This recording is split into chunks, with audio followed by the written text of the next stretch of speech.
Prahlad's teachers heard the tremendous chanting of Hare Krishna reverberating throughout the palace. They quickly ran back into the classroom and resumed class, scolding Prahlad for his preaching about God to the other children. Nonsense, Prahlad, you are talking to the other boys about? Have we taught you these crazy things?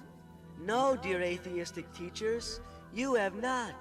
That is why I must tell my deluded friends about Krishna. Otherwise, they will never know about him, and their lives will simply be spoiled. Spoiled? We'll see who gets spoiled. Come on, let's take him to his father. Hiranyakasipu will show him who's smart. Hiranyakasipu, Hiranyakasipu, we have some terrible news. Your son, Prahlad, is teaching love of God in our school. Love of what? Prahlad, where are you getting such nonsense? If it's from your teachers, I'll have their heads removed. Come and tell your father where you're getting such stool. Oh, foremost of the atheists, I haven't learned anything good from my teachers. They just teach me how to lie and cheat. And what's wrong with that? That sounds perfectly complete. Every young man has to learn how to bend the rules a little. So come, my son, sit on my lap, and tell me, just what is it you're learning in school? Now tell me, what is this teaching you could not possibly have learned from my teachers? Just what is this teaching of God? If I told you, Father, you could not know. I could not know. You are determined to deny Krishna's existence. Even if you took courses in it, still you would not understand. I would not because understand. Because you are too attached to your own sense gratification. Too attached? To know Krishna, you must give everything to Krishna, and then he will reveal himself to you. Reveal himself? To me? Hiranyakasipu? I don't need this, whatever you call him. I'm the most powerful man in the universe, Prahlad.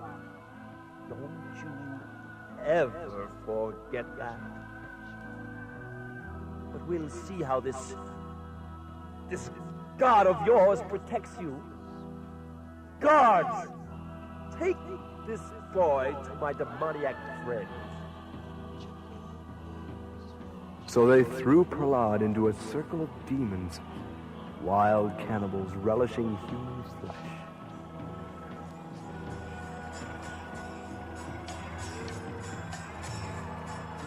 But Prahlad remained fearless, chanting Hare Krishna, and the demons had no power to eat him as they wished. What's this? So, my dear friends, you're not hungry today? Well, perhaps Prahlad needs some cooking. Guards, throw him into the boiling heat. Boil, Prahlad. Boil. Boil till you're tender enough to eat. But Prahlad continued chanting, and Krishna protected him from the scorching heat. What is this? Not boiling in the ghee. Perhaps you'd like to freeze, Prahlad?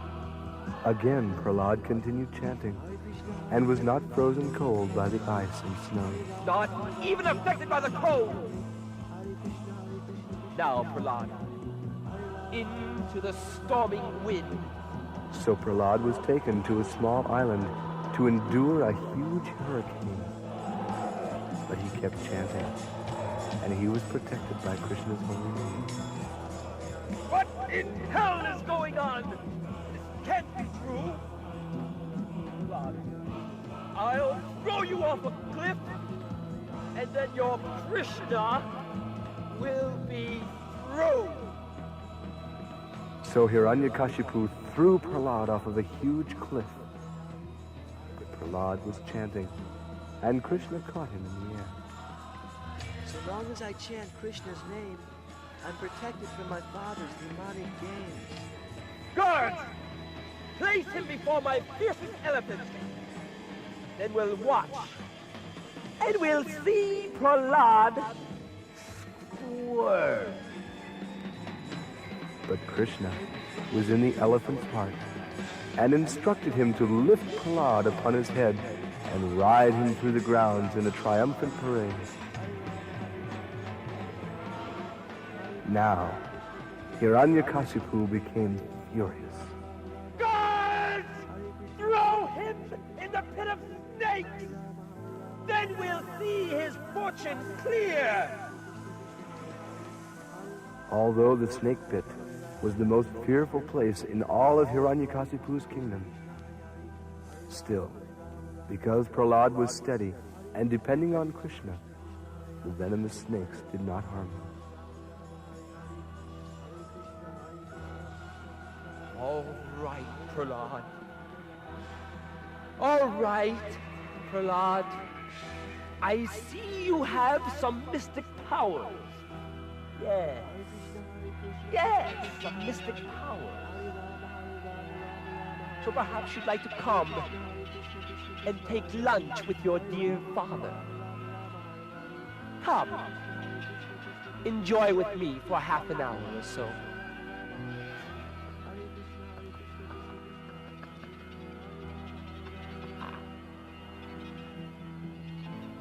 In desperation, Hiranyakasipu was poisoning Prahlad's food with enough poison to kill hundreds of full-grown men.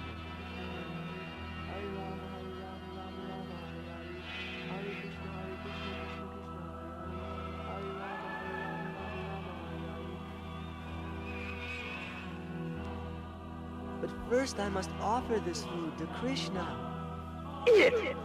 Never mind with this God.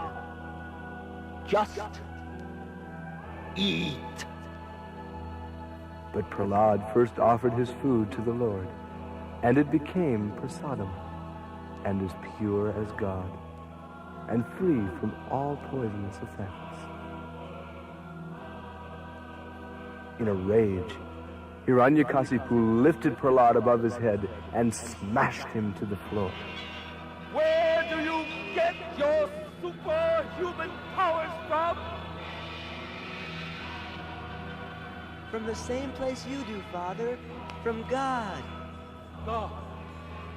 God! What is this God? Better yet, where is your God, Prahlad? Krishna is everywhere, Father. Everything is coming from him. Everywhere? Everything? Everywhere? Is he here? Is he here?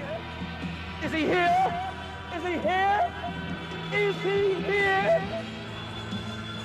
Is he in this pillar? Yes, Father. Then I'll kill him!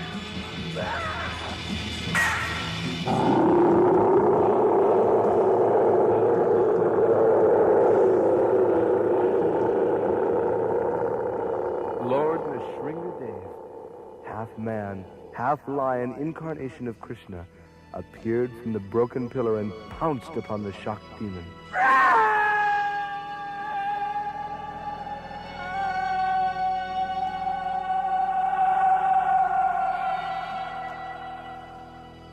Lord Narasinghadeva quickly stretched Hiranyakasipu across his lap and with his long nails ripped apart the demon. Hiranyakasipu died instantly on Narasimha's blood-drenched lap. He was killed neither on the land nor the sea, but on the lap of the Supreme Lord. He was killed neither during the day nor night, but during the twilight. He was killed by neither beast nor man, but by the Lord's lotus hands. And he was killed with no weapon, but with the nails of Lord Narasinghadeva.